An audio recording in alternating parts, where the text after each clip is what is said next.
మీరు ఇటీవల TVS క్రెడిట్తో vehicle loan కోసం అప్లై చేశారా? మీ ఆర్థిక ప్రయాణానికి మద్దతు ఇవ్వడానికి మేము ఉన్నప్పటికీ దయచేసి జాగ్రత్తగా ఉండండి. మోసగాళ్లు కస్టమర్లను మోసం చేయడానికి ప్రయత్నించే మార్గాల్లో మరింత సృజనాత్మకంగా మారుతున్నారు. ఒక కొత్త స్కామ్ను చూద్దాం. హలో, శుభదినం. నేను టీవీఎస్ క్రెడిట్ నుండి కాల్ చేస్తున్నాను. మీరు ఇటీవల మా నుండి వెహికల్ లోన్ కోసం అప్లై చేశారు. అభినందనలు. మీ సరికొత్త వాహనాన్ని కొనుగోలు చేయడానికి మీరు ప్రభుత్వం ఆమోదించిన సబ్సిడీకి అర్హులు.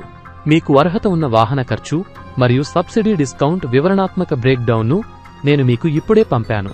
మీరు ఈ పరిమిత సమయ సబ్సిడీ ఆఫర్ను పొందాలనుకుంటే మేము షేర్ చేస్తున్న యూపీఐ ఐడి ద్వారా ఈ డీలర్ అకౌంటుకు ప్రత్యేకమైన డిస్కౌంట్ ఉన్న వాహన ఖర్చును ట్రాన్స్ఫర్ చేయవలసి ఉంటుంది. మొత్తం ట్రాన్స్ఫర్ చేయబడిన తర్వాత మీరు వెంటనే డీలర్ను సందర్శించవచ్చు మరియు డీలర్ షోరూం నుండి మీ పేరులో ప్రీ రిజిస్టర్ చేయబడిన మీ కొత్త వాహనం డెలివరీని తీసుకోవచ్చు.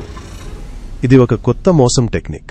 గుర్తుంచుకోండి, టీవీఎస్ క్రెడిట్ ఎప్పుడూ ప్రభుత్వం లేదా థర్డ్ పార్ట్ సబ్సిడీలను అందించదు.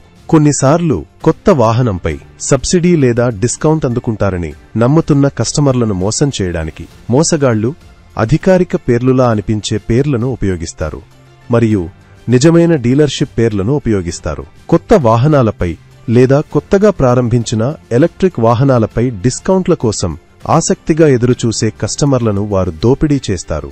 మీరు ఎప్పుడైనా అటువంటి అనుమానాస్పద కాల్స్ అందుకుంటే నమ్మకండి. వాటిని వెంటనే టీవీఎస్ క్రెడిట్ కస్టమర్ కేర్కు రిపోర్ట్ చేయండి మరియు 1930కు డయల్ చేయడం ద్వారా సైబర్ క్రైమ్ హెల్ప్ లైన్కు తెలియజేయండి. మీరు ఈ నంబర్లను సంచార్ సాథీ పోర్టల్ లేదా మొబైల్ అప్లికేషన్లో కూడా రిపోర్ట్ చేయవచ్చు.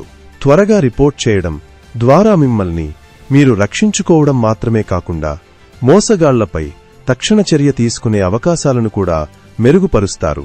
టీవీఎస్ క్రెడిట్ వద్ద మీ ఆర్థిక భద్రత మా అత్యధిక ప్రాధాన్యత. జాగ్రత్తగా ఉండండి. మీ కష్టపడి సంపాదించిన డబ్బును సురక్షితం చేసుకోండి మరియు గుర్తుంచుకోండి, మోసగాళ్లు మోసం చేస్తారు కానీ అవగాహన గెలుస్తుంది.